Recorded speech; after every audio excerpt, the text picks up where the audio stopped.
ये कहानी एक ऐसे स्टूडेंट की है जिसने पूरे साल भर बिल्कुल भी पढ़ाई नहीं करी। उसके रिश्तेदार, उसके दोस्त, इवन उसके पेरेंट्स उससे ये बोल रहे थे कि तेरा तो कुछ नहीं हो पाएगा। उसने भी एक समय पर ये मान लिया था कि उसका कुछ नहीं हो सकता और अब तो शायद उसके मार्क्स उतने अच्छे आ ही नहीं सकते। लेकिन एक दिन उसके अंदर इतना जुनून आता है कि वो मेहनत करता जाता है, एक ऐसा स्टडी प्लानर बनाता है जिसकी मदद से वो अपनी जिंदगी का सबसे बड़ा कमबैक हासिल करता है। ये कहानी और किसी की नहीं है, ये कहानी तुम्हारी होने वाली है। यस, वो जो लड़का है, वो जो लड़की है, वो तुम बनने वाले हो। आज जो मैं 7 स्टेप की स्ट्रैटेजी बताऊंगा, उसको फॉलो करने के बाद तुम अपने जीवन का बेस्ट एकेडमिक कमबैक करने वाले हो। तो हाय एवरीवन, मैं हूं आप सभी का अपना प्रशांत भैया। कैसी चल रही है आपकी क्लास 11th या फिर क्लास 12th? एग्जाम में कितना टाइम है? बहुत कम टाइम है, सबको पता है। मुश्किल से 3 महीने बचे हुए हैं। बहुत सारे स्टूडेंट्स के एग्जाम तो अभी बहुत नजदीक आ गए हैं। किसी के 30 दिन बचे हैं, किसी के 45 दिन बचे हैं, ये सबको पता है, राइट? अब इस स्थिति पे क्या कमबैक पॉसिबल है?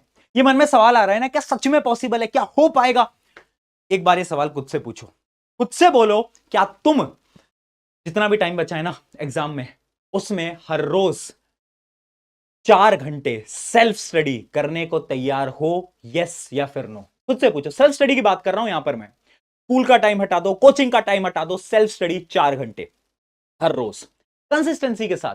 अब चाहे किसी की शादी आए, कुछ भी हो, मुझे नहीं पता, 4 घंटे हर रोज कर सकते हो। अगर अंदर से आंसर आ रहा है ना कि हाँ तू कर जाएगा, तू कर जाएगी, तो तुम अपने जीवन का सबसे बड़ा एकेडमिक कमबैक करने जा रहे हो। और अगर अंदर से आवाज आ रही है नहीं, तो इस वीडियो को छोड़ के चले जाओ, बात खत्म। ठीक है? अंदर से आवाज आ रही है ना, इसका मतलब है तुम करोगे। अब कैसे करोगे, कौन सा प्लानर फॉलो करोगे, वो मैं आज आपको बता रहा हूं। 7 स्टेप्स हैं। एक नोटबुक पेन लेकर आ जाओ। अभी तक लोग तुमसे बोलते आ रहे हैं तुम नहीं कर पाओगे। देखो, एक चीज याद रखना कि जब लोग तुमसे बोल रहे हैं कि तुम नहीं कर पाओगे और उस समय पर तुम उस चीज को अचीव कर लेते हो ना, असली मजा तभी आता है ना? और वो मजा तुम्हें जल्दी आने वाला है। आ जाओ, देखते हैं क्या क्या स्टेप्स हैं। सबसे पहला स्टेप नंबर 1 क्या है? मेक शॉर्ट अचीवेबल गोल। ये बहुत इंपॉर्टेंट है, समझना मैं क्या बोल रहा हूं। अब तुम्हें ना लिखना पड़ेगा कि तुम्हारा छोटा और अचीवेबल गोल क्या है। शॉर्ट यानी क्या होता है? अभी तुमसे मैं बोलूंगा तुम्हारा गोल क्या है, तुम बोलोगे भैया क्लास 11th के अंदर ना पास होना है। कुछ बोलेंगे क्लास 11th के अंदर 90% लाने हैं। कुछ बोलेंगे क्लास 12th के अंदर हमें टॉप करना है।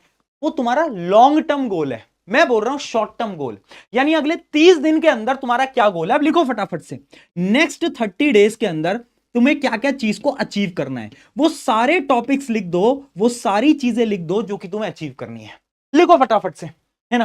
कि मुझे ये वाला चैप्टर भी करना है, ये भी करना है, ये भी करना है, ये भी करना है, इसकी क्वेश्चन प्रैक्टिस करनी है, इसका रिवीजन करना है, सब कुछ लिख दो अगले 30 दिन तक। मैं ये नहीं बोल रहा कि अगले 3 महीने बाद क्या करने वाले हो, मुझे उससे फर्क नहीं पड़ रहा। मुझे फर्क पड़ रहा है अगले 30 दिन में तुम क्या करने वाले हो। और ऐसे गोल्स लिखना जो कि अचीवेबल हो। अब ये मतलब नहीं है कि तुम बोलो कि अभी तक तुमने पढ़ाई नहीं करी है, अब अगले 30 दिन में तो हम पूरी बुक कर लेंगे। ऐसा तो पॉसिबल ही नहीं है। तुम लिख तो दोगे, बट तुम्हारा दिमाग दूसरे ही दिन गिव अप कर देगा। अचीवेबल, तुम्हें पता है ना अंदर से कि तुम कितनी मेहनत से पढ़ सकते हो, कितनी शिद्दत से पढ़ सकते हो, कितने घंटे पढ़ सकते हो, कितनी कंसिस्टेंसी से पढ़ सकते हो। तो उस अकॉर्डिंग तुम्हें लिखने पड़ेंगे गोल्स जो कि अगले 30 दिन में पॉसिबल है। ये गोल्स मैं क्यों लिखवा रहा हूं? टारगेट ना क्लियर होना चाहिए।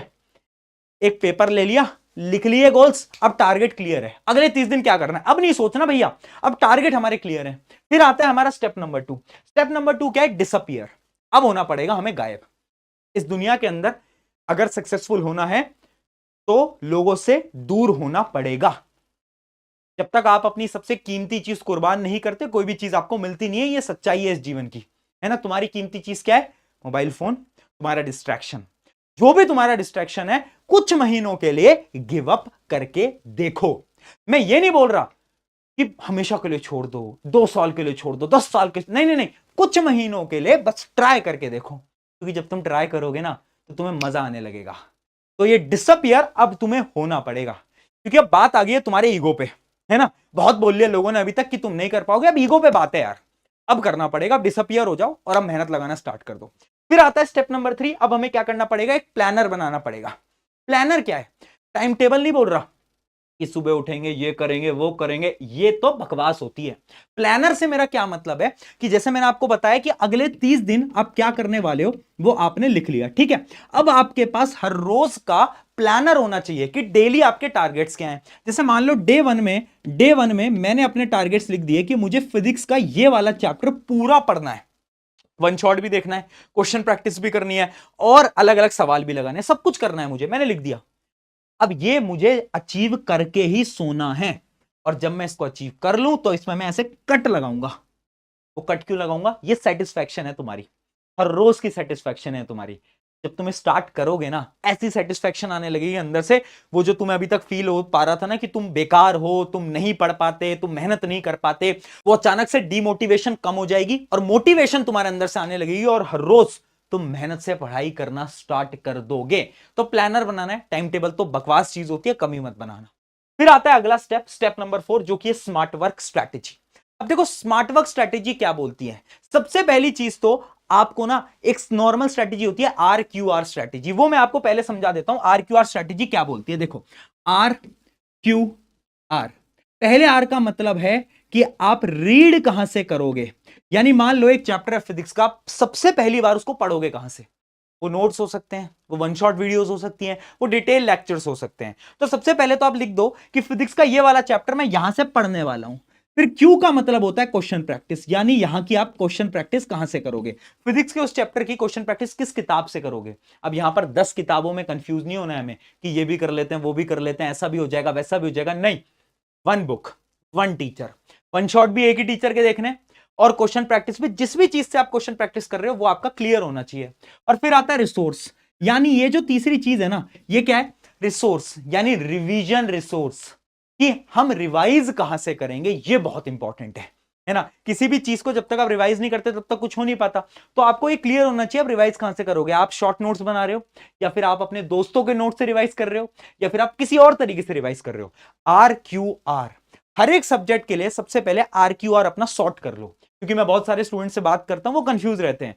11th क्लास खत्म होने को आ गई है और वो आज भी मुझसे पूछते हैं, भैया बेस्ट बुक बता दो, भैया बेस्ट रिवीजन नोट्स बता दो, भैया बेस्ट लेक्चर बता दो।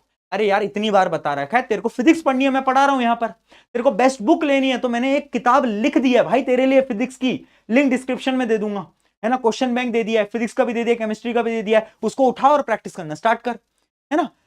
तो अब कंफ्यूज नहीं होना। या फिर तो मुझसे नहीं पढ़ते, किसी और जिससे भी पढ़ रहे हो ना, अपने रिसोर्सेज को सॉर्ट कर लो, कंफ्यूज नहीं होना, टाइम वेस्ट नहीं करना। पहली चीज तो ये करना पड़ेगा। फिर आते हैं स्मार्ट वर्क पे। अब स्मार्ट वर्क कैसे करेंगे भैया, उसके बारे में हम बात करते हैं। देखो स्मार्ट वर्क के लिए हमें बैकवर्ड स्ट्रेटेजी को यूज करना पड़ेगा, यानी क्योंकि अब हमारे पास टाइम कम है। अगर अब तुम ये सोचो कि तुम 0 से 100% सिलेबस कंप्लीट कर लोगे तो ये तो मूर्खता है ना। लोग बोल देते हैं, मैं देखता हूं कोचिंग के अंदर टीचर बोल देते हैं अरे पॉसिबल है, बट देखो सपनों में तो सब पॉसिबल है, बट रियलिटी तुम्हें पता है, मुझे पता है, अब नहीं हो सकता अगर तुम 0 पे हो तो, है ना।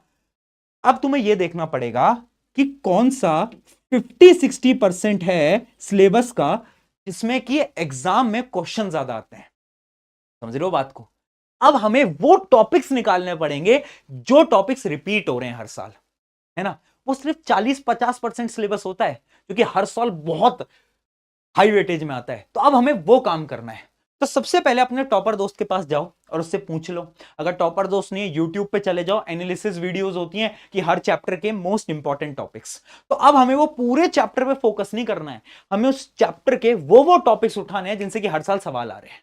ये होता है स्मार्ट वर्क, है ना। ये हमें करना है, ये बहुत इंपॉर्टेंट है, ठीक है। अब कुछ बच्चे ये भी सवाल पूछते हैं कि भैया अभी ना हमारी बहुत सारी बैकलॉग्स भी हो रखी हैं और हमारा करंट सिलेबस भी चल रहा है, तो किस पे फोकस करें।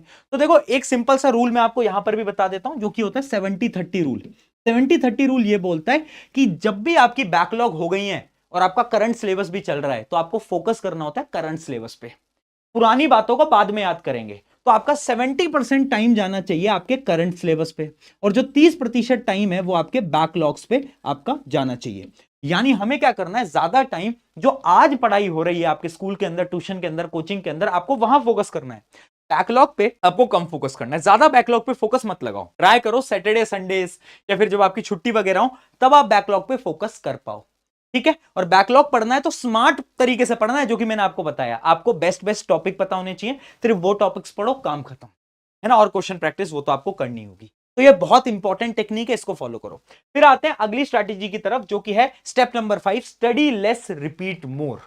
देखो यार एक स्टूडेंट कितना ज्यादा पढ़ता है ना, उससे फर्क नहीं पड़ता। एक स्टूडेंट एक ही चीज को कितनी बार पढ़ता है, उससे फर्क पड़ता है।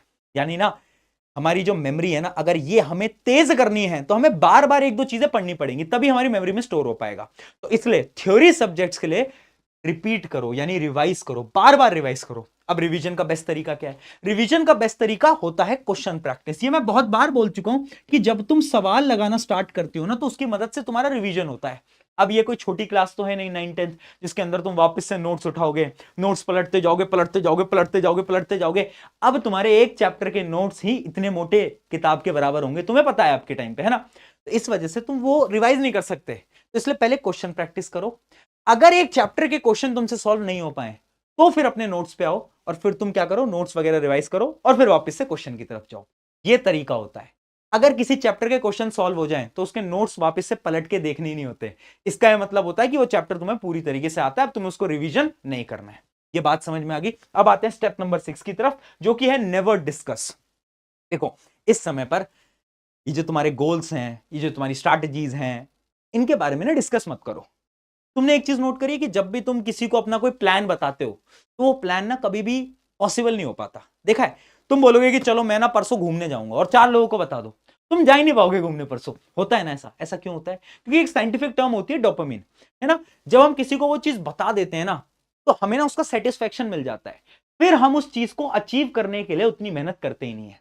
यानी मैंने सोचा मैं 12 घंटे पढ़ूंगा, अब मैंने 4 लोगों को बता दिया, 4 लोगों ने बोला वाह यार 12 घंटे पढ़ेगा, मुझे अब खुशी मिल गई, मेरे को सेटिस्फेक्शन मिल गई, अब मैं 12 घंटे पढ़ूंगा ही नहीं। ये इस दिमाग का खेल है। इसलिए डिस्कस मत करो। जब तक तुम डिस्कस नहीं करोगे ना, ये दिमाग के अंदर रहेगा और दिमाग के अंदर एक्साइटमेंट रहेगी 12 घंटे पढ़ने की, और फिर तुम सच में पढ़ोगे। ये बहुत इंपॉर्टेंट पॉइंट है। ठीक है, फिर आ जाते हैं फाइनल पॉइंट की तरफ, जो कि है डोपामिन डिटॉक्स। देखो, अगले 7 दिन तुम्हारे लिए बहुत मुश्किल रहने वाले हैं, क्योंकि ये जो चैलेंज जो मैंने तुम्हें दिया है ना, बिगेस्ट कमबैक का, ये उतना आसान नहीं है जितना लग रहा है। तो अगले 7 दिन तुम्हें डोपामिन डिटॉक्स करना पड़ेगा। डोपामिन डिटॉक्स क्या होता है? ये जितने भी डिवाइसेस हैं, सोशल मीडिया है, इनसे थोड़ा सा दूर जाओ, बस अगले 7 दिन, फिर वापस आ जाना। अगले 7 दिन हल्का सा दूरी बनाओ। इससे क्या होगा, ये जो तुम्हारे दिमाग का वो जो डोपामिन लेवल है, वो थोड़ा नीचे आएगा, लेवल पे आएगा, जिससे कि तुम्हारा फोकस जो कि पढ़ाई पे नहीं लग पाता, वो लगने लगेगा। सिर्फ 7 दिन बोल रहा हूं। फिर जब वो तुम्हारा दिमाग का लेवल एकदम बराबर आ जाएगा और तुम्हारा फोकस लगने लगेगा, तुम्हें पढ़ाई में मजा आने लगेगा, उसके बाद तुम वापस से सोशल मीडिया चला सकते हो। 7 दिन ट्राई करके देख लेना। मैं गारंटी से बोल रहा हूं, तुम्हारा बेस्ट एकेडमिक कमबैक इसी स्ट्रैटेजी के साथ होगा। हर साल लोगों को बताता हूं, बच्चों की मदद होती है। आई होप तुम्हारी भी हो पाएगी। जाओ और उन सब रिश्तेदारों को गलत प्रूफ करो।